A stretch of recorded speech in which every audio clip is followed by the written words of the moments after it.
Assalamualaikum warahmatullahi wabarakatuh. Bismillahirrahmanirrahim. Alhamdulillahilladzi faddalana bi anwa'in ni'am adh-dhahirah wal batinah. Wassalatu wassalamu ala Rasulillah Sayyidina Muhammadin wa ala alihi wa ashabihi wa man tabi'ah. Allahumma akhrijna min dhulumatil jahli wal wahm ila anwaril ma'rifati wal 'ilm wa min wuhulish syahawat ila jannatil qurbat. Allahumma alif baina qulubina ala ta'atik wa muhabbatik wa muhabbati rasulik, amma ba'd. Segenap pengurus PCNO Kota Pekalongan Syuriatan wa Tanfidiyatan yang kami muliakan, Romo Ki Haji Zakaria Ansor, Ki Haji Muhtaram, Ki Haji Hasan Suaidi, Habib Hashim Basyaiban, dan juga segenap pengurus lainnya yang kami muliakan, dan juga tidak lupa segenap pengurus LDNO, LTNNO, Banom yang lain, dan lembaga yang lain yang kami hormati. Alhamdulillah pada malam hari ini kita bisa berjumpa lagi di malam yang keempat kajian online tematik yang dilaksanakan oleh PCNO Kota Pekalongan. Dan tema pada malam hari ini tema yang menarik, tapi bagi saya pribadi berat, yaitu wabah dalam perspektif sejarah umat Islam. Kalau bisa saya katakan berat karena sejarah umat Islam sudah 14 abad. Kalau seandainya kita akan membahas seluruh kejadian wabah yang pernah terjadi dari mulai zaman Rasulullah SAW sampai saat sekarang ini yang pernah dialami umat Islam, itu merupakan satu hal yang tidak mungkin untuk dilakukan, saking banyaknya dan saking panjangnya rentang waktu. Oleh sebab itu pada malam hari ini kami hanya akan menyampaikan beberapa contoh kejadian wabah yang pernah dialami oleh umat Islam pada masa-masa lampau, dan kemudian kita akan coba mengambil pelajaran dari kejadian tersebut. Namun sebelum ke sana, saya ingin memberikan satu pendahuluan. Ada pertanyaan besar, mengapa sih kita perlu melihat masa lalu? Mengapa kita harus menengok sejarah? Padahal realita itu kan ada di hadapan kita. Kita hidup keseharian yang kita hadapi, yang nyata di hadapan kita. Kenapa kita harus melihat masa lalu? Anak-anak muda sekarang kan biarlah yang lalu itu berlalu. Kita hadapi saat sekarang ini dan kita tatap masa depan. Tapi tidak seperti itu. Kita tetap harus melihat masa lalu untuk mengambil pelajaran, untuk mengambil ibrah. Dan kita sebagai umat Islam punya keyakinan besar bahwa ciptaan Allah Subhanahu wa Ta'ala selalu ada manfaatnya, baik yang diciptakan oleh Allah Subhanahu wa Ta'ala sebelum kita saat sekarang ini maupun yang akan datang, selalu akan memberikan kemanfaatan kepada manusia bagi orang yang mau mengambil pelajaran. Ada ungkapan menarik yang biasa diungkapkan oleh orang Arab, "Wat-tarikhu daiman wa abadan syu'a'un minal madi yudhi'ul hadir wal mustaqbal." Sejarah selalu akan menjadi cahaya yang datang dari masa lalu yang akan menerangi realita saat sekarang ini yang dihadapi manusia, dan juga akan memberikan cahaya bagi masa depan. Sehingga dengan mempelajari sejarah masa lalu, kita harapannya mendapatkan mutiara-mutiara indah, cahaya-cahaya penerang yang bisa kita gunakan untuk menerangi kehidupan kita saat sekarang ini, memberi petunjuk bagi kita untuk menghadapi realita yang kita hadapi saat sekarang ini. Bahkan kalau kita memperhatikan Al-Quran, kita akan mendapati Al-Quran itu penuh dengan kisah-kisah. Di dalam ulumul Quran itu ada pembahasan khusus mengenai qasasul Quran, kisah-kisah dalam Al-Quran. Dan ini menunjukkan betapa pentingnya sejarah itu bagi umat manusia, betapa pentingnya sejarah bagi Rasulullah SAW dan juga para sahabat yang sedang berdakwah pada waktu itu, yang sejarah itu akan memberikan semangat spirit bagi perjuangan dakwah Rasulullah Shallallahu Alaihi Wasallam dan juga memberikan teladan pelajaran penting dalam gerakan-gerakan yang dilakukan oleh Rasulullah dan para sahabat. Kita tahu bahwa Rasulullah Shallallahu Alaihi Wasallam dan juga para sahabat itu di saat melakukan dakwahnya baik di Mekah ataupun di Madinah, itu kemudian tahu-tahu Allah Subhanahu wa taala mendatangkan kisah melalui Al-Qur'an. Baik kisah-kisah yang menceritakan tentang kehidupan umat manusia yang hidup di daerah tempat Nabi dan para sahabat itu melaksanakan gerakan dan dakwahnya, yaitu di Mekah. Contohnya Nabi Ibrahim, Nabi Ismail, itu merupakan sejarah penting yang disampaikan oleh Allah Subhanahu wa taala kepada umat Islam generasi awal, yang sejarah itu merupakan sejarah masa lalu Mekah. Namun juga ada sejarah-sejarah lain yang dikemukakan dalam Al-Qur'an kepada Rasulullah dan juga para sahabat waktu itu, yang isinya adalah sejarah masa lampau yang terjadi di tempat yang jauh dari Mekah. Umpamanya saat para sahabat Rasulullah di Mekah itu banyak mengalami tantangan bahkan penyiksaan, kemudian Allah menurunkan kisah Ashabul Ukhdud. Ashabul Ukhdud ini kejadiannya di daerah Najron, di daerah selatan Mekah jauh dekat ke Yaman. Tidak lain kisah ini disampaikan di dalam Al-Quran, kemudian didengar para sahabat untuk memperkokoh keimanan, untuk menebalkan keyakinan bahwa hal yang kamu hadapi itu juga pernah terjadi pada masa dahulu. Begitu juga di dalam Al-Quran kita menemukan kisah-kisah mengenai kaum Ad, yang kaum Ad itu posisinya berada di Yaman. Kemudian kaum Tsamud posisinya berada di sebelah utara Madinah, jauh ya, sekitar 500 kilometeran dari Madinah ke arah utara. Kemudian ada juga kaum Madian, kaumnya Nabi Syuaib yang jauh sekali di sebelah utara. Ini semua tidak lain bahwa Al-Quran punya perhatian penting terhadap sejarah, mengenalkan kisah-kisah masa lalu, baik kisah-kisah di daerah setempat maupun kisah-kisah yang berada di daerah yang jauh, untuk memberikan semangat, memberikan pelajaran kepada umat Islam generasi awal. Dan memang salah satu fungsi dari Qasasul Quran, kalau kita membaca Ulumul Quran pada pas pembahasan Qasasul Quran, salah satu fungsinya adalah tathbitu qalbi Rasulillah sallallahu alaihi wasallam wa ashabi. Tathbitu qalbi Rasulillah sallallahu alaihi wasallam wa qulubi ashabi, untuk memperkokoh, menenangkan hati Rasulullah sallallahu alaihi wasallam dan juga hati para sahabat. Dan itu salah satu fungsi sejarah. Yang mudahnya apabila kita menghadapi dalam kehidupan ini satu kejadian, kemudian kita membaca sejarah, oh ternyata pernah terjadi, itu secara psikologis akan ada perasaan nyaman, terkondisikan untuk menerima keadaan. Nah, ini satu media untuk menginternalisasikan rasa ridho dan sabar, karena ternyata kejadian yang ada ini pernah terjadi.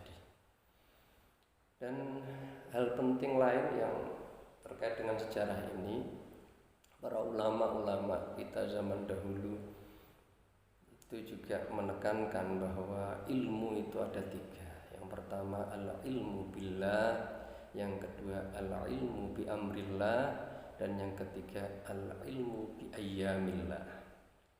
Ilmu yang pertama adalah al-ilmu billah. Ini adalah medan kajian ilmu kalam atau ilmu-ilmu yang mengenalkan kita kepada Allah Subhanahu wa taala. Kemudian yang kedua adalah ilmu bi amrillah, ilmu-ilmu yang menjelaskan mengenai perintah-perintah Allah, aturan-aturan Allah Subhanahu wa taala, baik aturan untuk aktivitas zahir kita maupun aktivitas batin kita. Nah, ini yang kemudian diformulasikan dalam ilmu fikih dan juga ilmu tasawuf. Kemudian yang ketiga adalah ilmu bi ayyamillah, ilmu mengenai hari-hari yang telah diciptakan oleh Allah Subhanahu wa taala, baik hari-hari masa lampau, ya, sejarah masa lampau yang telah diciptakan oleh Allah Subhanahu wa taala yang pernah terjadi di muka bumi ini, dan juga hari-hari yang sedang kita hadapi. Manusia ketika atau seseorang yang punya tiga ilmu ini digabung itu luar biasa. Kadang orang itu hanya punya ilmu billah, ilmu bi amrillah, tapi tidak punya ilmu bi ayyamillah. Nah, di malam hari ini kita mencoba untuk itu, kita mencoba untuk memahami, mengambil pelajaran ayyamillah, hari-hari yang pernah diciptakan oleh Allah Subhanahu wa taala dari masa dahulu awal mula Nabi Muhammad sallallahu alaihi wasallam di Madinah sampai mendekati masa kita ini, tidak lain untuk mengambil pelajaran dan juga tidak lain ini merupakan sarana kita untuk melihat jalalnya Allah, kamalnya Allah, dan juga jamalnya Allah. Kawan-kawan para pemirsa yang dirahmati oleh Allah Subhanahu wa taala, ada hal penting ya di sini, bahwa mengkaji sejarah itu memang satu hal yang bermanfaat. Oleh sebab itu kita perlu bersyukur di kalangan Nahdlatul Ulama itu punya perhatian penting, perhatian besar terhadap kajian sejarah ini, utamanya sejarah Nusantara. Betapa banyak sekarang ini kawan-kawan kita yang melakukan kajian terhadap perkembangan Islam di Nusantara. Kemudian tokoh-tokoh di Nusantara ini yang dikaji sangat banyak sekali, dan ini merupakan hal yang sangat menggembirakan. Begitu juga sebagian kawan-kawan Nahdliyin ada yang konsen dalam hal mengumpulkan dan juga kemudian mengkaji karya-karya ulama Nusantara, dan ini penting karena sejarah adalah fondasi bagi satu bangsa untuk menjadi pijakan menuju masa depan. Tanpa sejarah maka fondasi pembangunan ke depan itu akan goyah. Kemudian apakah umat Islam atau kita saat sekarang ini bisa melihat masa lalu? Kemampuan kita, mata kita kan hanya bisa melihat saat sekarang ini, realita yang kita hadapi saat sekarang ini. Apa kita itu bisa melihat kehidupan masa lalu? Nah, jawabannya sederhananya bisa. Apalagi di umat Islam. Di umat Islam ini perhatian terhadap sejarah itu sangat besar sekali. Kita lihat karya-karya ulama kita masa lampau mengenai sejarah ini sangat melimpah sekali. Baik sejarah mengenai tokoh, sejarah mengenai peristiwa, sangat banyak sekali yang para ulama itu melakukan penelitian, kemudian melakukan pencatatan terhadap kejadian-kejadian yang akhirnya kita bisa membacanya. Dan satu hal yang unik bahwa di umat Islam ini pencatatan sejarah tokoh itu menjadi satu keunikan, dan yang di Barat itu tidak ada.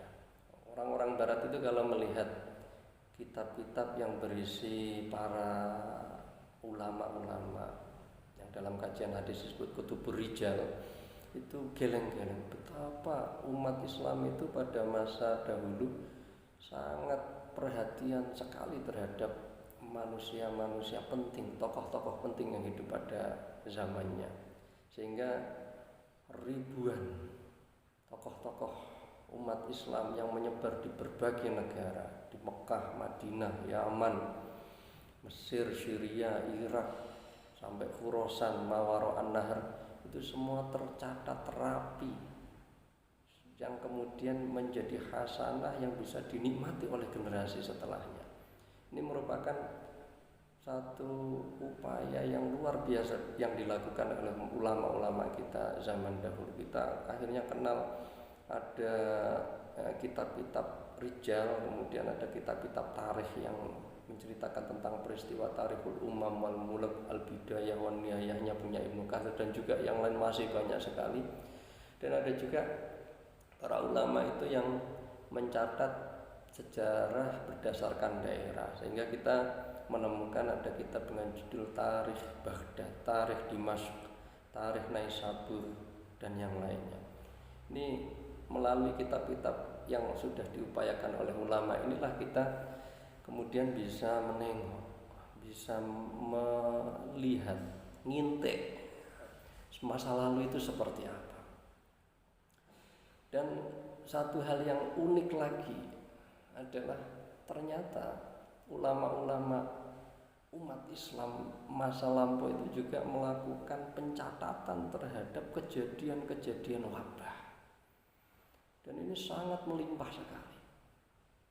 Ini merupakan suatu prestasi yang luar biasa yang dilakukan oleh ulama-ulama kita zaman dahulu, yang sebenarnya spiritnya harus kita ambil, kita harus meneladani. Kita punya tugas besar untuk mencatat sejarah kehidupan kita saat sekarang ini, baik sejarah para tokoh yang hidup di sekitar kita maupun peristiwa-peristiwa penting yang dialami oleh umat Islam, perjalanan dakwah umat Islam di suatu daerah, di suatu negeri.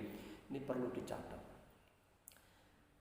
Nah, terkait dengan catatan-catatan sejarah wabah ini, ada satu penelitian yang ditulis oleh Dr. Muhammad Ali Attab. Beliau mencoba mengumpulkan karya-karya ulama masa lalu yang membahas tentang wabah. Itu dikumpulkan sampai ada 154 judul kitab. Ditulis yang paling awal itu tahun 3 Hijriah sampai abad ke-3 Hijriah, abad ke-3 Hijriah sampai abad ke-14 Hijriah. Dan apabila dilihat dan dikelompokkan itu sangat menarik. Ada kitab-kitab yang dari 154 itu ada yang membahas tentang peristiwa wabah. Nah, wabahnya datangnya dari mana, kemudian apa yang terjadi, penyebabnya apa, kemudian menimbulkan kejadian apa di satu negeri. Yang seperti ini sangat melimpah sekali. Contohnya karyanya Ibnul Wardi yang berjudul An-Naba' Anil-Waba. Kemudian banyak yang lain. Kemudian ada juga yang dalam bentuk sejarah plus pandangan perspektif Islam. Di dalamnya dimasukkan hadis, kemudian pandangan-pandangan fikih terhadap wabah itu bagaimana. Ini juga sangat melimpah sekali karya-karya seperti ini, baik yang masih dalam bentuk makhtutat maupun yang sudah dicetak. Di antara contohnya adalah karya Ibnu Abi Dunya, judulnya Kitabut Tawain, Juz'un fit Ta'un, karyanya Imam Tajuddin As-Subuki, Badrul Ma'un, yang ini saat sekarang ini banyak dikaji, karangan Ibnu Hajar Al-Asqalani. Dan juga ada kitab-kitab yang masuk kategori penanganan dan pengobatan. Bagaimana cara menangani wabah ini, bagaimana cara memberikan obat untuk wabah yang terjadi pada waktu itu, tentunya dengan kemajuan ilmu kedokteran yang ada pada waktu itu. Ya, contohnya seperti karya At-Tilmisani, At-Tib Al-Masnun fi Daf'it Ta'un, ya. Kemudian karangan Ibnul Khatib Al-Maghribi, judulnya Muqni'atus Sa'il Anil Maradil Ha'il. Dan kemudian ada juga yang masuk kategori doa. Kitab-kitab sangat melimpah sekali. Ada juga yang tadi murni sejarah, menceritakan peristiwa sejarah kejadian wabah. Kemudian ada juga yang menceritakan sejarah tapi kemudian diberi perspektif Islam, bagaimana hukum Islam, bagaimana penyikapan secara Islami terhadap wabah ini. Kemudian ada yang fokus masalah pengobatan dan juga penanganannya. Dan yang terakhir pengelompokannya adalah masalah doa. Di hasanah mengenai doa supaya wabah ini bisa dihadapi dengan baik. Itu juga banyak ditulis oleh para ulama, diantaranya adalah Risalah fi Bayani Du'a Ta'un karangan Ibnu Kamal Basha yang meninggal tahun 940 Hijriah. Ada juga Doaun Yukra'u wa Yuktabu fi Zamanit Ta'un karangan As-Sanhuji yang meninggal tahun 943. Literatur yang melimpah itulah yang membuat kita itu mudah untuk melihat dan menengok kejadian-kejadian pada masa lalu yang terkait dengan wabah ini. Dan pada malam hari ini kita akan mencoba membuka lembaran-lembaran peninggalan ulama kita yang luar biasa itu untuk menengok kejadian-kejadian wabah pada masa dahulu. Tapi sebelum kita lanjutkan, kita perlu menjelaskan mengenai dua istilah penting. Yang pertama adalah wabah dan yang kedua ta'un. Dua istilah ini kadang dianggap sama, tapi oleh para ulama dimaknai berbeda karena ada implikasi-implikasi tertentu kalau nanti dianggap sama, utamanya ketika dalam memahami hadis. Istilah wabah itu lebih umum, dimaknai dengan kullu maradhin 'am, setiap penyakit yang menyebar secara luas. Penyakit apapun, umpama ada panunan, penyakit panu yang menyebar menjadi pandemik, yaitu kullu maradhin 'am, penyakit yang menyebar dan meluas, penyakitnya apapun. Tapi kalau ta'un ini punya makna khusus, da'un qatilun ghamidun, penyakit qatilun yang mematikan, ghamidun yang misterius. Ini penyakit yang mematikan dan misterius dan juga menyebar tentunya. Ada perbedaan penggunaan istilah wabah dan ta'un ini, sehingga ta'un itu pasti wabah, tapi kalau wabah belum tentu ta'un. Ya, kata wabahun ini kemudian masuk ke Indonesia, ada perubahan bunyi sedikit menjadi wabah. Ta'un sendiri ini juga ada yang memberikan makna lebih spesifik lagi, bahwa ta'un itu satu penyakit khusus yang menimbulkan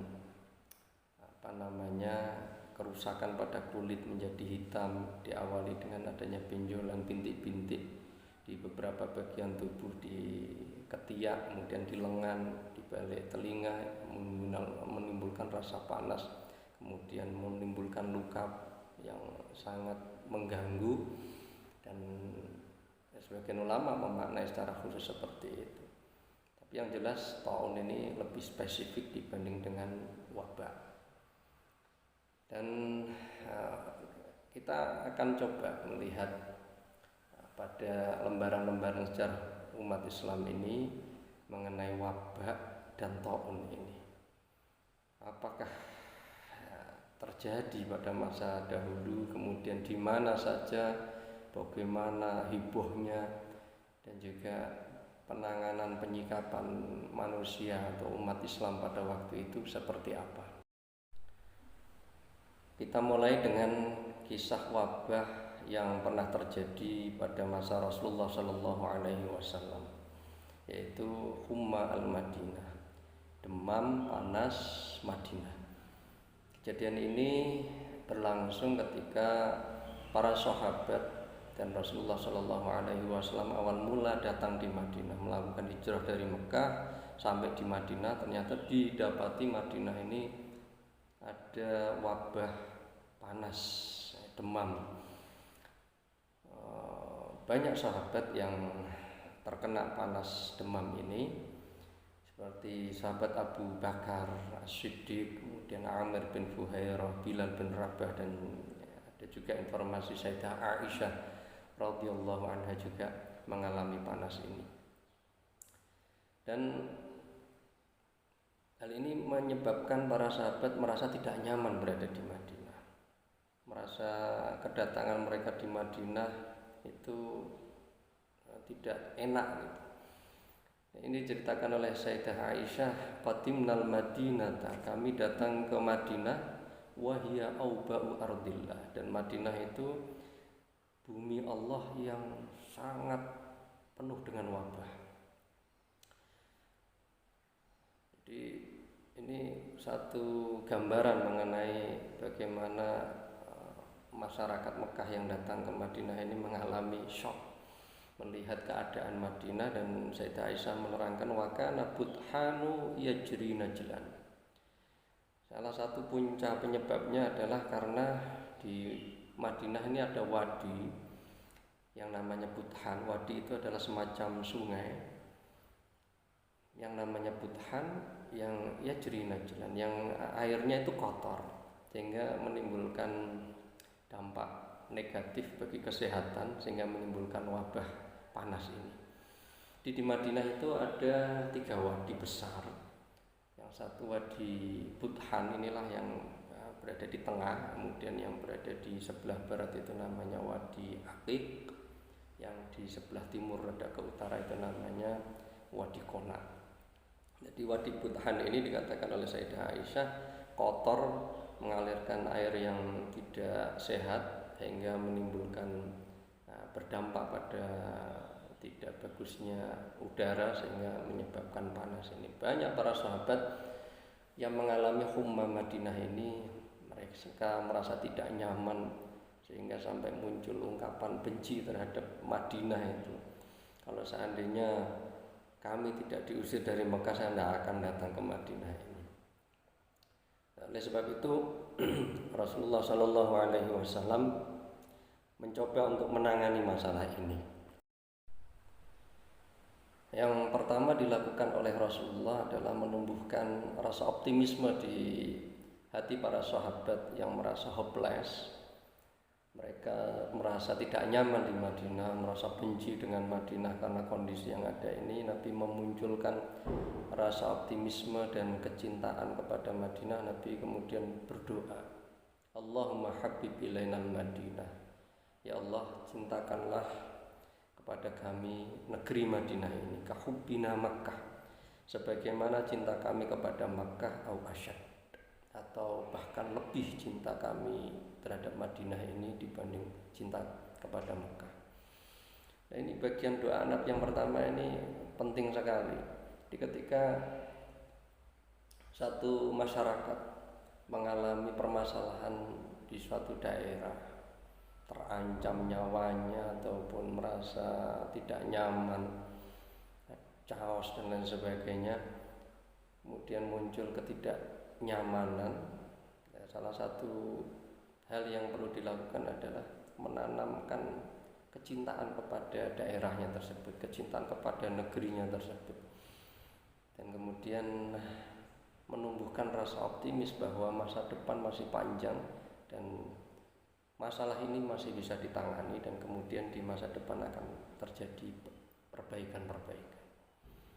Kemudian doa Nabi berikutnya adalah wasahhiha, ya Allah, jadikanlah Madinah ini daerah yang sehat. Wa barik fi sa'iha, dan berilah keberkahan dalam sa'nya, wa muddiha, dan mudnya.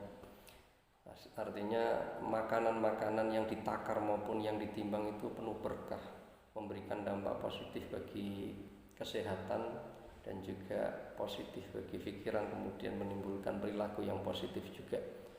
Doa-doa Rasulullah Shallallahu Alaihi Wasallam ini memberikan pelajaran betapa pentingnya menumbuhkan rasa optimisme untuk melakukan perubahan, cinta kepada daerah yang sedang mengalami permasalahan, bukan malah menghujat, mencemooh, mencerca. Kemudian yang kedua, memberikan optimisme akan ada perubahan menjadi yang lebih baik. Wasahhiha, jadikanlah Madinah ini menjadi lebih sehat, menjadi daerah yang bagus untuk ditempati, dan kemudian bahkan lebih dari itu, sumber daya alam yang ada di Madinah itu didoakan oleh Rasulullah supaya penuh keberkahan, memberikan kemanfaatan bagi kehidupan. di samping doa yang dilakukan oleh Rasulullah seperti ini, Rasulullah ternyata juga melakukan upaya-upaya ikhtiar. Di antaranya adalah membersihkan sungai Budhan, Wadi Budhan yang tadi diinformasikan oleh Sayyidah Aisyah.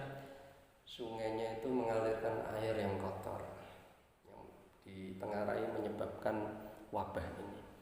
Sehingga Rasulullah bersama para sahabat itu membersihkan sungai Budhan ini, dan kemudian ada informasi nanti di tahun 5 Hijriah ketika ada kejadian perang Khandaq, perang Ahzab, Nabi turun ke sungai Budhan dan Nabi wudhu di sungai Budhan itu untuk melakukan sholat.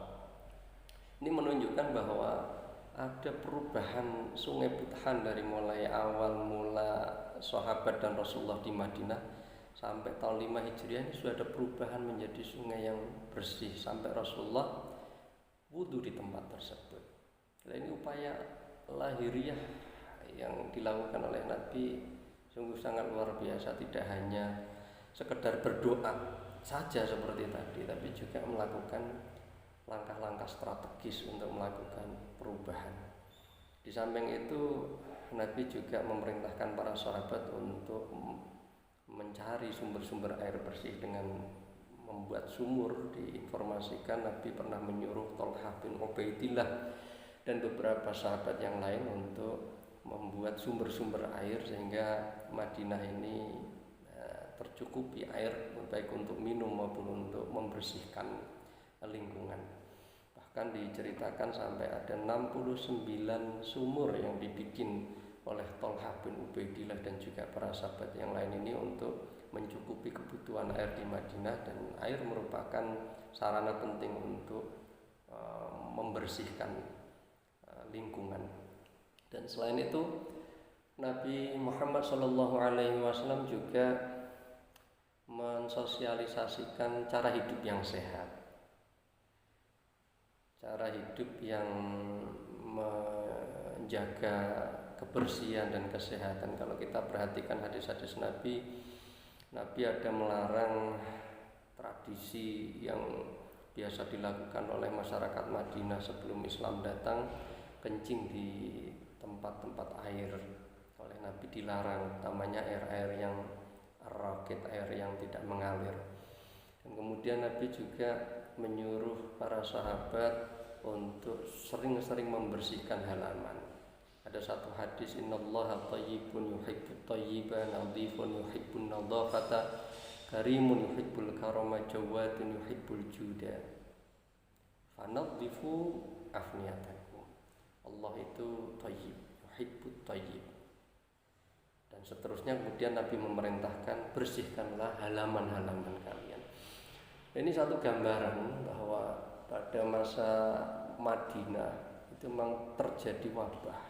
Lagi wabah, bukan taun, penyakit yang tidak sampai mematikan tapi menyebabkan orang itu terganggu dan kemudian merasa tidak nyaman. Dan ini kemudian ditangani oleh Rasulullah Muhammad SAW dengan doa, dengan menumbuhkan optimisme akan terjadi perubahan yang lebih baik, dan juga melakukan langkah-langkah strategis dan terukur untuk membersihkan Madinah dari wabah ini. Dan akhirnya Madinah menjadi thayyibah, menjadi daerah yang nyaman untuk dihuni dan menjadi tempat yang penuh berkah yang itu dirasakan oleh para sahabat waktu itu. Selain Ummah Madinah, ada juga satu penyakit yang pernah terjadi di Madinah yang Nabi memberikan perhatian khusus, yaitu penyakit juzam, penyakit kusta. Dan penyakit ini sebenarnya tidak mewabah di Madinah, tapi pernah terjadi. Ada satu rombongan yang datang dari Bani Thaqif ke Madinah untuk masuk Islam, dan salah satu dari rombongan tersebut mengalami penyakit juzam ini. Bani Thaqif adalah satu kabilah yang berada di Thaif yang dulu Nabi pernah mendakwahinya bersama Zaid bin Harithah, yang kemudian Nabi Muhammad ditolak oleh penduduk Thaif, Bani Thaqif ini, yang Nabi dilempari sampai berdarah-darah, dan atas kehendak Allah Subhanahu wa taala ternyata yang dulu membenci Rasulullah, mengusir Rasulullah, ternyata di tahun 9 Hijriah datang ke Madinah, kemudian menyatakan diri masuk Islam, berbiat kepada Rasulullah Shallallahu Alaihi Wasallam. Banyak hadis yang disampaikan oleh Rasulullah terkait dengan masalah juzam ini, karena memang terjadi dihadapi oleh masyarakat Madinah waktu itu meskipun tidak menjadi wabah. Di antaranya adalah satu hadis yang sering kita dengar, la adwa wala tiyarata wala hamata wala syafara wa fir minal majdzumi kama tafirru minal asad. Bagian terakhir dari hadis, wa fir minal majdzumi kama tafirru minal asad, dan larilah engkau, menjauhlah engkau dari orang yang terkena penyakit juzam sebagaimana engkau lari dari kejaran singa.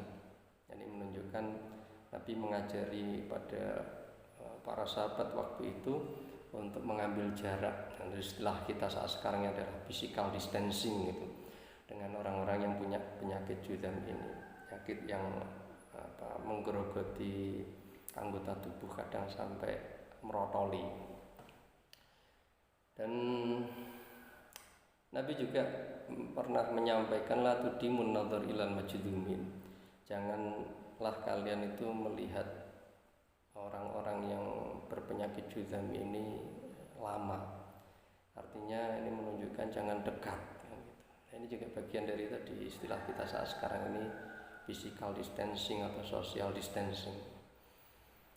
Dan di rombongan Bani Thaqif itu ada satu orang yang mengalami penyakit juzam ini. Ketika kawan-kawannya itu berbiat kepada Rasulullah Shallallahu Alaihi Wasallam, yang laki-laki bersalaman kepada Rasulullah Shallallahu Alaihi Wasallam, tapi yang satu orang ini yang kena penyakit juzam, Rasulullah tidak menyalaminya. Nabi kemudian mengatakan, inna qad baya'nak, saya sudah membiat kamu, tidak usah salaman, farji, kembali ke Bani Thaqif, ke kelompok kamu, ke kumpulan kamu. Ini sekali lagi ada satu bentuk penyakit yang berat yang terjadi di masa Rasulullah, yaitu penyakit juzam ini, dan Nabi juga menyikapinya dengan secara proporsional.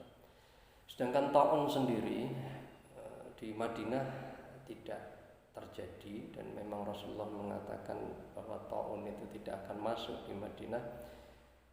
Namun pada masa kehidupan Rasulullah pernah ada kejadian ta'un di daerah Madain.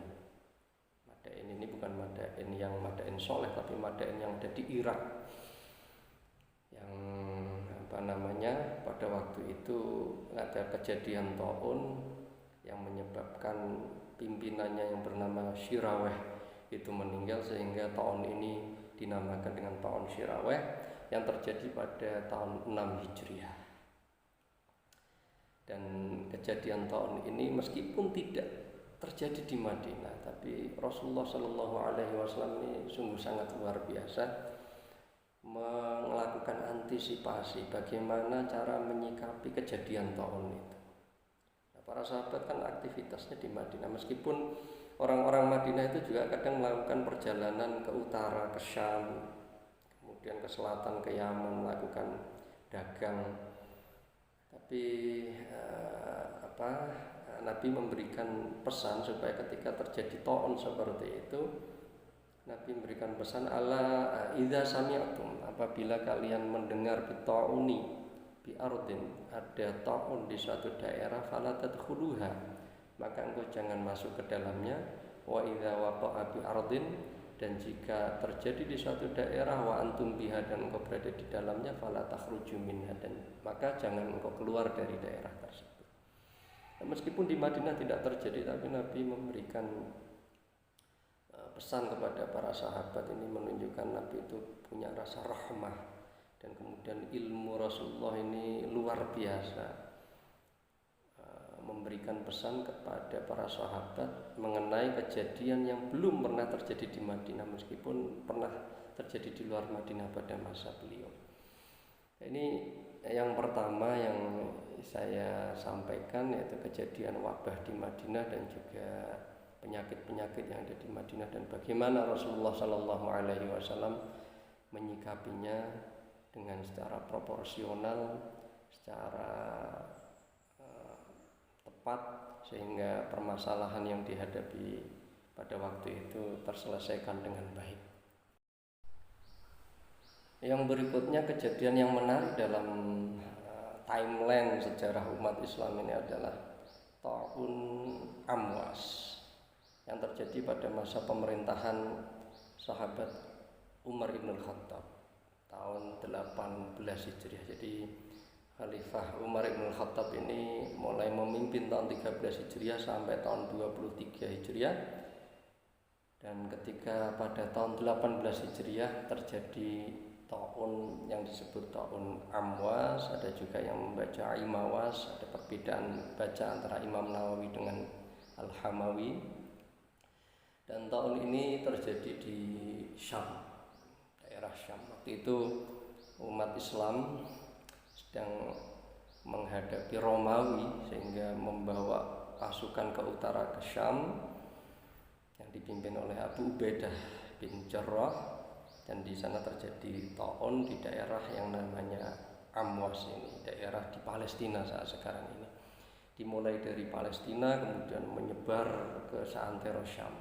Nah, Syam ini sangat luas saat sekarang. Dulu namanya Syam, tapi kalau saat sekarang ini sudah menjadi negara-negara terpisah yang meliputi Palestina, Yordania, Lebanon, dan Syria. Ini daerah yang sangat luas, di situ terjadi ta'un. Dan kejadian ini merupakan kejadian yang menarik yang akan memberikan pelajaran penting bagi umat Islam setelahnya. Di samping pelajaran dari Madinah tadi pada masa Rasulullah Shallallahu Alaihi Wasallam. Pada waktu itu Umar ibnul Khattab yang berada di Madinah mau pergi ke Syam, tapi di tengah perjalanan dihentikan karena ada informasi bahwa di Syam terjadi ta'un. Kemudian Umar ini bermusyawarah kepada para sahabat yang lain bagaimana ini perjalanan dilanjutkan atau kembali ke Madinah. Atas saran Abdurrahman ibnu Auf yang beliau pernah mendengar Rasulullah Shallallahu Alaihi Wasallam bersabda, "Idza sami'tum at-ta'una bi ardin fala tadkhuluha wa idza waqa'a bi ardin wa antum biha fala takhruju minha." Apabila engkau mendengar ada ta'un terjadi di suatu daerah, maka engkau jangan masuk, dan ketika engkau berada di daerah tersebut maka engkau jangan keluar. Abdurrahman bin Auf ini menyampaikan hadis ini kepada kepada Umar ibn Khattab. Nah, akhirnya singkat cerita Umar ibn Khattab mengambil keputusan kembali ke Madinah. Meskipun ada sahabat yang lain yang tetap kemudian di Syam seperti Abu Ubaidah bin Jarrah, Mu'ad bin Jabal, dan yang lainnya yang akhirnya mereka mengalami ta'un ini di Amwas, yang meninggal di sana seperti Abu Ubaidah bin Jarrah, Mu'ad bin Jabal, Suhail bin Amr, Bilal bin Rabah itu meninggal terkena penyakit ta'un ini. Dan penyakit ta'un ini diceritakan menyebabkan kematian sampai 20.000 orang. 20.000 orang di Syam itu meninggal karena ta'un ini. Nah, ini kejadian yang sangat menarik sekali bahwa di situ ada perbedaan pendapat antara para sahabat ya. Umar bin Khattab dan Abdurrahman bin Auf mengambil sikap untuk kembali ke Madinah, sedangkan Abu Ubaidah bin Jarrah, Mu'ad bin Jabal menghadapi ta'un itu secara langsung. Ini memberikan pelajaran pada kita bahwa perbedaan pendapat itu sudah terjadi pada masa dahulu, dan ini suatu hal yang biasa, dan kita sudah sering mendengar bahwa yang namanya Ahlus Sunnah itu adalah ma'ana alaihi wa ashabi. Dan pesan Nabi ma'ana alaihi wa ashabi itu bukan berarti harus sama, Karena melihat kejadian ini dan banyak kejadian-kejadian lain, apa yang terjadi pada masa sahabat juga terjadi perbedaan-perbedaan dan mereka saling menghormati perbedaan itu. Nah, inilah satu pelajaran penting ma'ana alaihi washabi, itu juga berpegang teguh dengan apa yang dipegangi oleh Rasulullah Shallallahu Alaihi Wasallam dan juga berpegang teguh dengan apa yang mentradisi pada masa sahabat, diantaranya saling menghormati perbedaan. Ini pelajaran penting diantara yang bisa kita ambil dari tahun Amwas yang terjadi pada tahun 18 Hijriah ini. Bahkan kemudian ada juga perbedaan pendapat yang terjadi ketika Abu Ubaidah bin Jarrah, Mu'adz bin Jabal, Bilal bin Rabah, Suhail bin Amr dan juga yang lainnya meninggal, sampai 20-an ribu orang meninggal. Kemudian Amr bin Al-As yang juga berada di Syam waktu itu mengambil alih kepemimpinan dan mengambil kesimpulan untuk memerintahkan warga menyebar ke daerah-daerah yang jauh, meninggalkan pusat penyakit dan kemudian menuju ke gunung-gunung. Beliau mengatakan, ayyuhan nas, inna hadzal waj'a idza waqa'a innama yashta'ilu isti'alan nar. Penyakit ini kalau terjadi itu seperti api yang membakar. Fatajannabu minhu, maka menjauhlah dari pusat api itu, dari pusat penyakit itu. Kemana? Fil jibal, ke gunung-gunung. Akhirnya Amr bin Al-As ini pergi ke gunung, begitu juga orang-orang pergi ke gunung untuk memisahkan diri dari menjauhi tempat yang terjadi taun ini. Nah, oleh sahabat yang namanya Abu Wa'il Al-Hudhali ini ditentang. Kamu itu gimana? Tidak seperti itu yang diajarkan oleh Rasulullah. Wa idza waqa'a bi ardin wa antum biha fala takhruju minha. Kan seperti itu di dalam teks hadisnya. Apabila engkau berada di satu daerah dan di tempat itu ada taun, engkau jangan keluar dari tempat itu. Nah, Abu Wa'il Al-Hudhali memahami hadis ini secara letterlek seperti itu, tapi Amr bin Al-As memahaminya keluar yang dimaksud di situ adalah keluar kemudian berkumpul kepada komunitas lain sehingga bisa menular. Tapi yang dilakukan oleh Amr bin Al-As ini adalah keluar dari pusat terjadinya penyakit itu menuju tempat yang steril, yang di sana tidak ada penduduk yang nanti berpotensi tertular. Nah, ini juga satu pelajaran penting tadi lagi ma'ana alaihi wa ashabi, bahwa sahabat-sahabat Rasulullah Shallallahu Alaihi Wasallam setelah Rasulullah wafat itu kadang terjadi perbedaan pendapat dalam menyikapi satu hal, dan ini diwasiatkan oleh Rasulullah untuk menjadi pelajaran. Meskipun berbeda pendapat tapi saling menghormati. Dan dari kejadian tahun Amwas ini kemudian banyak para ahli yang mengambil kesimpulan pentingnya melakukan karantina. Jadi di samping physical distancing, social distancing, juga pentingnya melakukan karantina. Dan ini menunjukkan bahwa penanganan penyakit-penyakit yang kategori wabah yang ditengarai bisa menular itu dilakukan dengan cara ikhtiar yang sistematis, kemudian terukur, dan kemudian dilakukan upaya-upaya untuk menghindarinya. Setelah wabah Ummah Madinah pada masa Rasulullah, kemudian tahun Amwas pada masa Umar bin Khattab, kita lanjutkan kejadian wabah pada masa Umayyah. Sebagaimana kita ketahui, Daulah Umayyah ini berkuasa sejak tahun 41 Hijriah sampai 132 Hijriah. Rentang waktu kekuasaannya 91 tahun. Dan pusat kekuasaannya berada di Damaskus ketika Rasulullah berada di Madinah, kemudian sampai pada masa Sayyidina Utsman masih di Madinah, tapi kemudian pada masa Sayyidina Ali berpindah ke Kufah, dan kemudian pada masa Umayyah ini pusat pemerintahannya berada di Damaskus. 91 tahun perjalanan pemerintahan Umayyah ini dipenuhi dengan kejadian taun.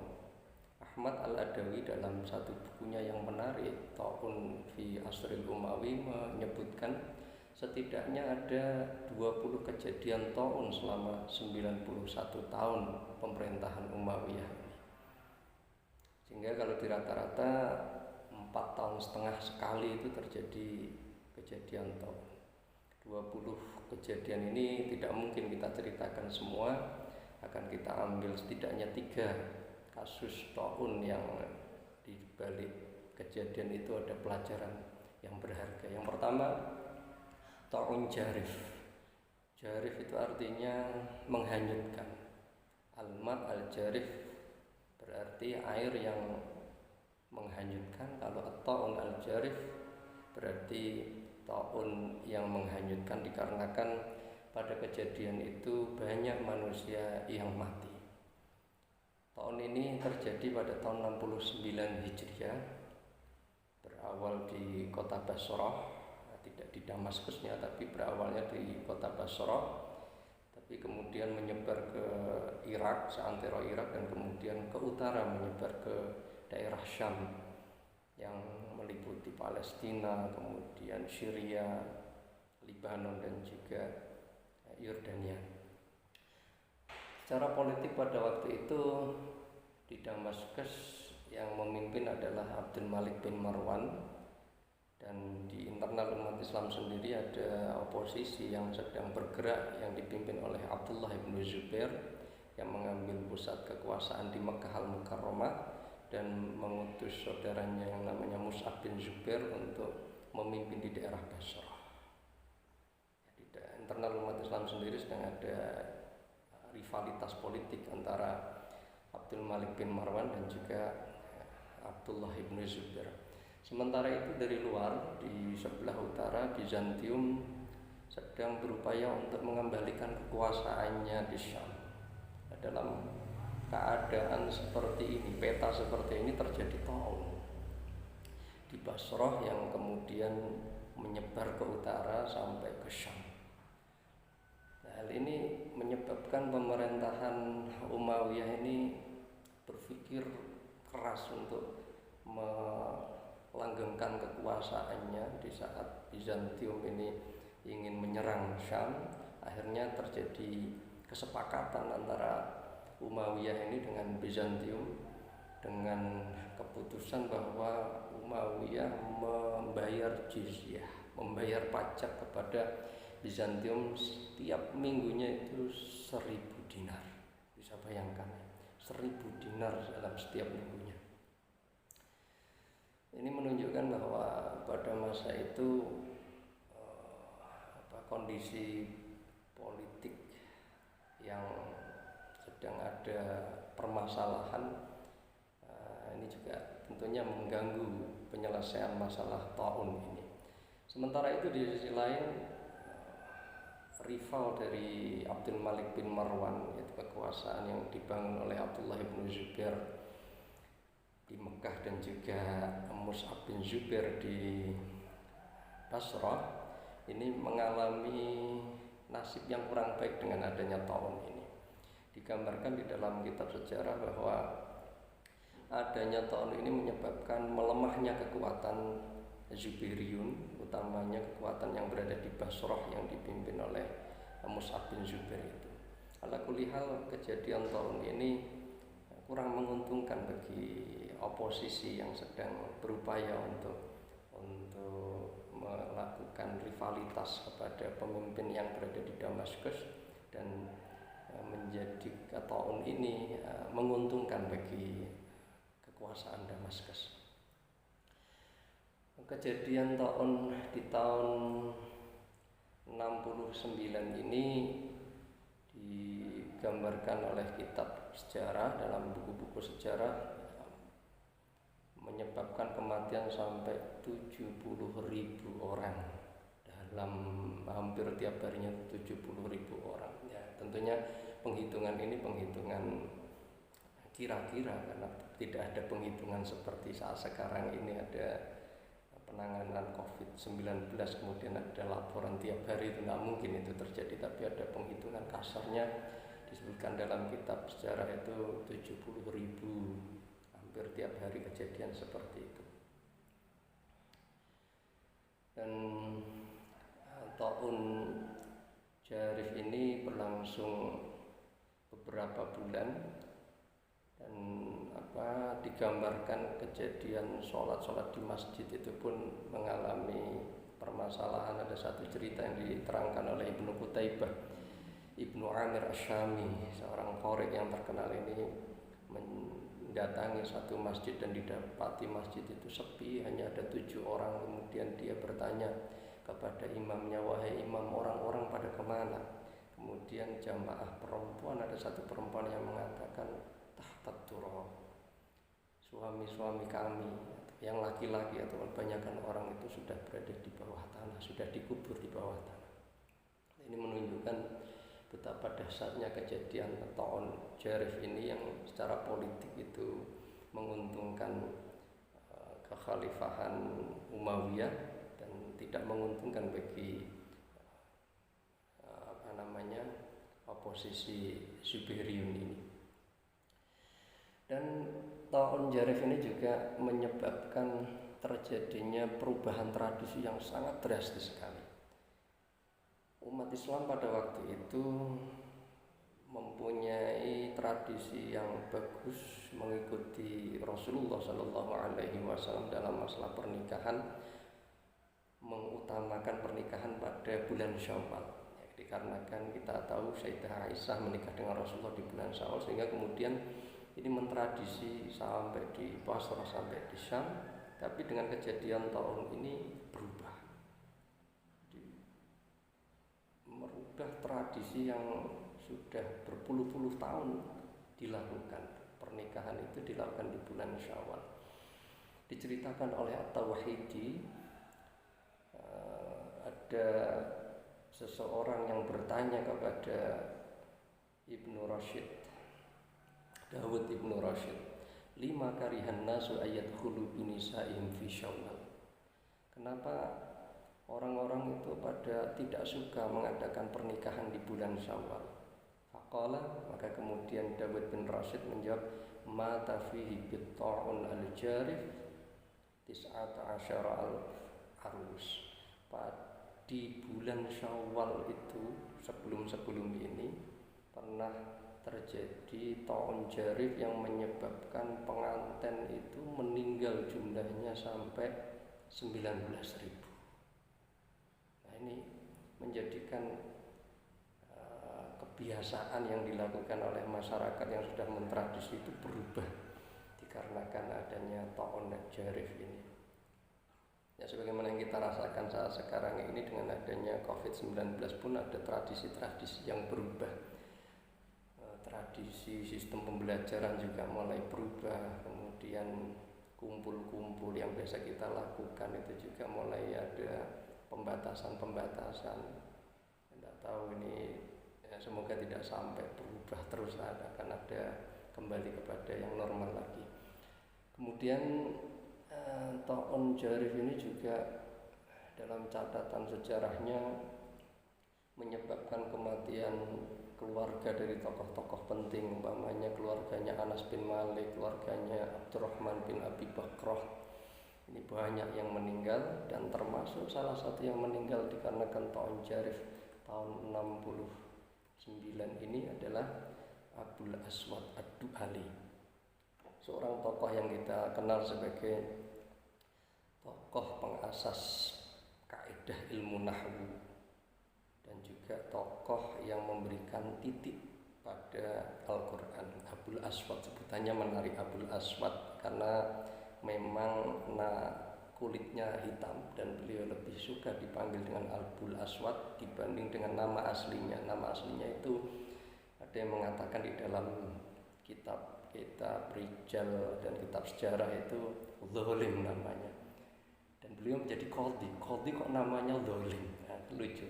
Makanya kemudian beliau lebih suka dipanggil dengan Abul Aswad karena memang beliau rada hitam warna kulitnya. Beliau ini termasuk salah satu tabi'in yang meninggal dalam kejadian Ta'un Jarif tersebut.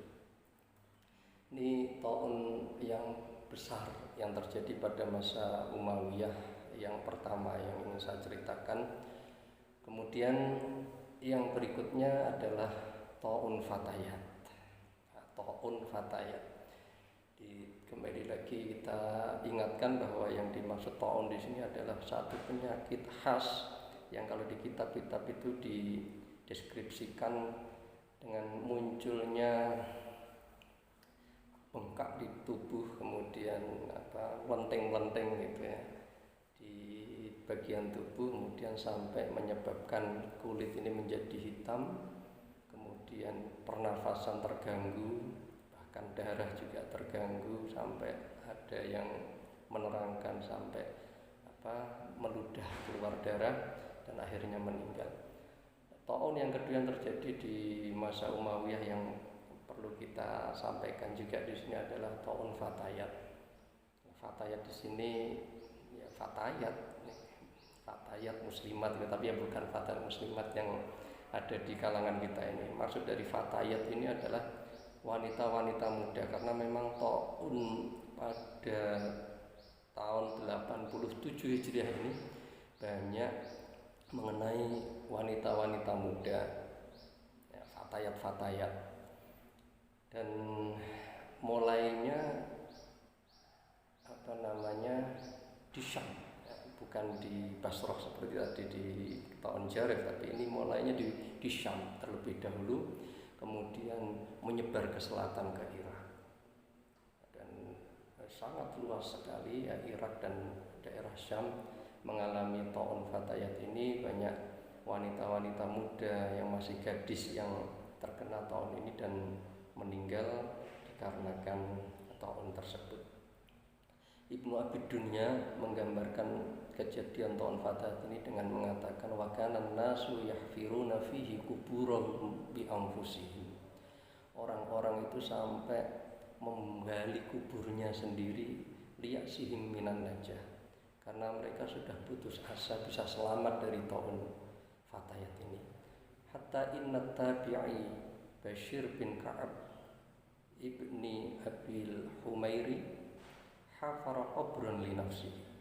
Bahkan seorang tabi'i yang bernama Bashir bin Ka'ab bin Abi al-Humairi ini membuat liang lahat sendiri untuk kuburnya, wa dhalla yaqra'u fihi al-Qur'an, dan kemudian dia membaca Al-Quran di liang lahat yang dia bikin itu hatta mata, sehingga dia meninggal, wadufina fihi, dan dikuburkan di liang lahat yang dia bikin tersebut. Ini ta'un kedua di tahun 87 Hijriah pada masa Umayyah dari 20 ta'un yang terjadi. Dan kemudian yang ketiga yang ingin saya terangkan di sini adalah ta'un Muslim bin Qutaibah. Dinamakan ta'un Muslim bin Qutaibah karena orang yang pertama meninggal kena ta'un ini namanya Muslim bin Qutaibah, dan pertama terjadi di Basrah. Ini tahun 131 Hijriah, 1 tahun sebelum keruntuhan Umayyah. 131 Hijriah terjadi ta'un Muslim bin Qutaibah ini di Basrah, dan dhahara fi syahri Rajab, mulai muncul itu di bulan Rajab, wastamarra fi Sya'ban, kemudian berlanjut di bulan Sya'ban, wa Ramadan, dan bulan Ramadan, wantaha fi Syawal, dan kemudian selesai di bulan Syawal. Berarti ada 4 bulan, 3 bulan 4 bulan kejadian ta'un yang dinamakan dengan ta'un Muslim bin Qutaibah ini. Wastadda fi Ramadan, dan ta'un ini menjadi semakin parah ketika masuk bulan Ramadan tahun 131 Hijriah, haitsu kana yuhsha fi ba'dil ayyam alfu janazatin aw yazid, dan pada waktu itu sampai kejadian hari-hari itu ada kematian sampai 1000 jenazah. Ini salah satu kejadian ta'un di akhir pemerintahan Bani Umayyah yang dibuat kesempatan oleh Abbasiyun untuk merongrong kekuasaan Umayyah, yang kemudian 1 tahun berikutnya tahun 132 kekuasaan berpindah ke Abbasiyah. Ini permasalahan politik memanfaatkan kondisi wabah yang sedang terjadi. Dalam kejadian Ta'un Muslim bin Qutaibah ini ada beberapa tokoh yang meninggal. Salah satunya adalah satu tokoh tabi'in yang terkenal, Abu Bakar Ayyub As-Sakhtiyani. Ayyub As-Sakhtiyani kita sering dengarnya ketika kita baca kitab-kitab hadis, di dalam sanadnya itu akan sering kita ketemu dengan Ayyub As-Sakhtiyani. Dia ini termasuk salah satu korban Ta'un Muslim bin Qutaibah di usia 63 tahun. Beliau lahir tahun 66, meninggal 131, sehingga usianya 63 tahun. Dan beliau ini hidup sezaman dengan Hasan Al-Basri. Saya ingin cerita sedikit mengenai ini. Dengan Al-Hasan Al-Basri, Hasan Al-Basri lebih dahulu lahir tahun 22 Hijriah, sehingga jarak umur antara Hasan Al-Basri dengan Abu Bakar Ayyub As-Sakhtiyani ini 44 tahun. Lebih tua Hasan Al-Basri. Al-Hasan Al-Basri ini sangat memberikan perhatian kepada Ayyub As-Sakhtiyani yang masih muda itu, dan pernah mengatakan dalam satu kejadian itu ada murid-murid Hasan Al-Basri yang sedang belajar, dan kemudian ada juga Ayyub As-Sakhtiyani juga belajar kepada Hasan Al-Basri. Di saat Ayyub As-Sakhtiyani ini keluar, kemudian Imam Hasan Al-Basri ini memberikan pujian kepada Ayyub As-Sakhtiyani dengan mengatakan hadza sayyidul fatayan.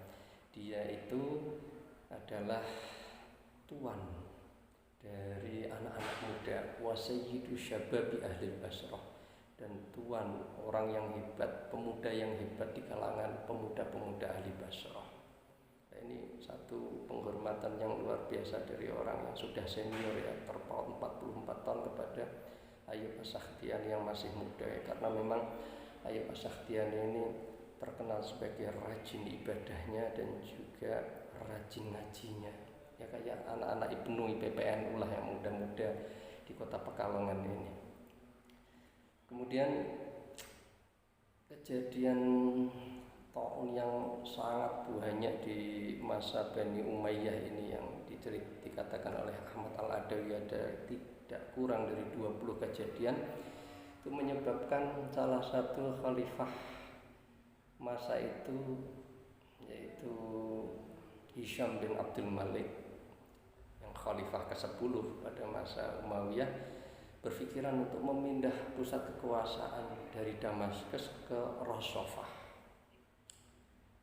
Karena di Damaskus sering terjadi ta'un yang asalnya dari Basrah ataupun yang memang asalnya terjadi di Damaskus. Nah, akhirnya betul terjadi dipindah ke Rosofah, dan ada kejadian menarik proses perpindahan ibu kota Umayyah ini. Ketika Hisham bin Abdul Malik berkeinginan untuk pindah, ada salah satu pejabat pemerintahannya yang mengatakan la takhrujnya, usah keluar wahai khalifah, fa innal khulafa la yut'anun. Khalifah pemimpin itu tidak akan mungkin kena penyakit ta'un. Walam nara khalifatan tu'ina, dan saya tidak pernah melihat selama ini ada khalifah pemimpin yang mengalami penyakit ta'un. Kemudian Hisham bin Abdul Malik mengatakan, aturiduna antujarribu bi, apa engkau akan menjadikan saya sebagai kelinci percobaan?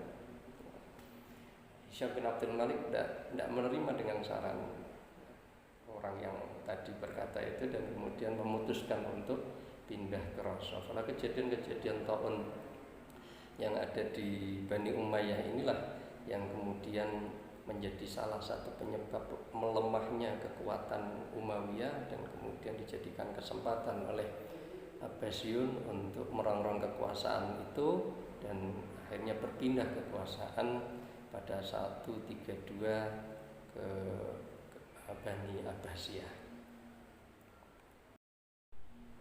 Ta'un taun-taun yang terjadi pada masa Umayyah yang sering terjadi ini secara sekilas memberikan kesan kepada kita dari paparan tadi, meskipun ini generalisir ya, tapi memberikan kesan setidaknya bahwa terjadi intrik politik di masa wabah yang kemudian menyebabkan rakyat terabaikan dan menjadi sengsara dan mengurusi sendiri. Rakyat ini mengurusi masalahnya sendiri.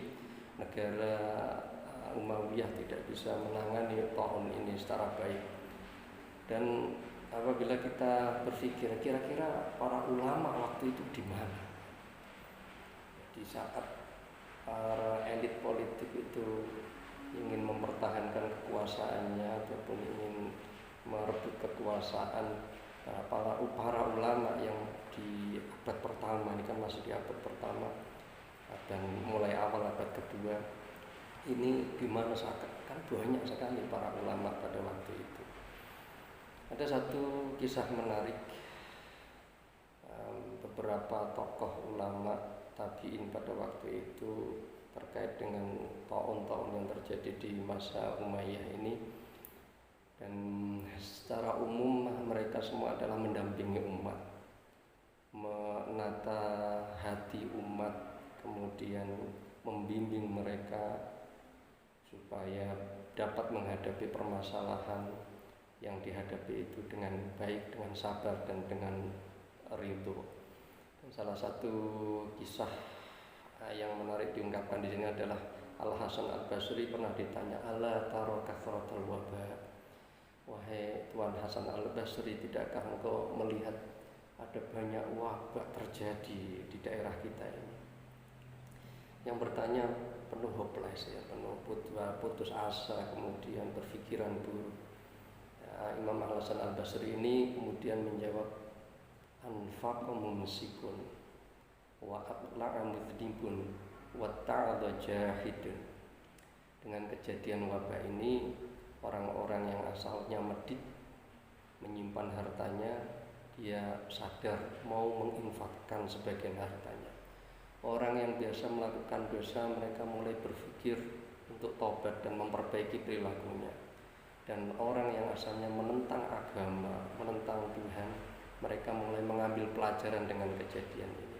Artinya Imam Hasan Al Basri ingin memberikan pemahaman kepada orang yang tadi bertanya kepadanya itu, bahwa kita jangan berpikir negatif. Kita harus mengambil sisi positif yang terjadi dalam wabah yang menimpa ini, bahwa ketika ada mihnah, ketika ada ujian, itu ada minhah, ada pemberian dari Allah Subhanahu wa taala. Ada di balik kesusahan-kesusahan itu ada hikmah-hikmah yang tersembunyi yang kadang kita tidak mengetahuinya. Dalam skema yang lebih besar itu ternyata ada tujuan-tujuan dari Allah Subhanahu wa taala untuk memperbaiki alam raya ini, untuk memperbaiki manusia. Dan itu yang diajarkan oleh Al Hasan Al Basri, membimbing umat waktu itu untuk tetap optimis, untuk melihat sisi positif dari kejadian wabah. Satu kisah lagi yang terjadi pada kejadian tahun adalah kisah Masruq. Masruq ini nama yang menarik. Masruq itu dicuri. Diceritakan, ada yang mengatakan bahwa sewaktu kecil Masruq ini dicuri. Beliau murid dekat dari Sayyidah Aisyah, dulu pernah di Madinah dan kemudian kembali ke Kufah atau Basrah. Beliau meninggal di tahun 62 Hijriah. Dan pada masa-masa beliau menghadapi taun, dia itu diceritakan maka safi baitihi ayyamat ta'un. Beliau di rumah selama masa-masa taun dan mengatakan ayyamu tasyahulin, ini hari-hari yang sangat menyibukkan. Fauhibbu an akhluwa lil ibadah, saya ingin khalwat, saya ingin menyendiri untuk ibadah. Dan beliau mengaktifkan diri di dalam rumah untuk beribadah. qalat zaujatuhu, bahkan sampai istrinya mengatakan farubbama jalastu khalfahu abki, hingga saya duduk di belakangnya itu menangis mimma arahu yasna'u bi nafsihi, melihat apa yang dilakukan oleh Masruq terhadap dirinya. Wa kana yusolli hatta tawarrama qadamah, dia itu melakukan sholat minta kepada Allah Subhanahu wa ta'ala yang terbaik untuk dirinya, untuk umat Islam, hingga kakinya bengkak. Wa sami'tuhu yaqul, dan saya mendengar Masruq mengatakan at-ta'unu wal batnu wal nufasa'u wal gharqu man mata fihinna musliman fahiya lahu syahadah. Masruq mengatakan melihat taun ini apabila mengenai seorang muslim, maka yang terkena taun ini dia termasuk syahid. Ini menggambarkan bagaimana Masruq ini ingin melihat secara positif kejadian wabah pada masanya yang dihadapi. Dan ini cerita-cerita menarik, sebenarnya banyak sekali apabila kita mau meneliti lebih lanjut kira-kira apa yang dilakukan oleh para ulama waktu itu di tengah kondisi Bani Umayyah yang sibuk dengan perpolitikan, dan kemudian di sisi lain Bani Umayyah juga terkena wabah penyakit. Kira-kira masyarakat itu kan kebingungan ya, kira-kira para ulama itu melakukan apa. Pada waktu itu belum ada Nahdlatul Ulama, belum bisa melakukan koordinasi untuk melakukan hal-hal yang bisa dilakukan oleh NGO ya, yang bukan pemerintah.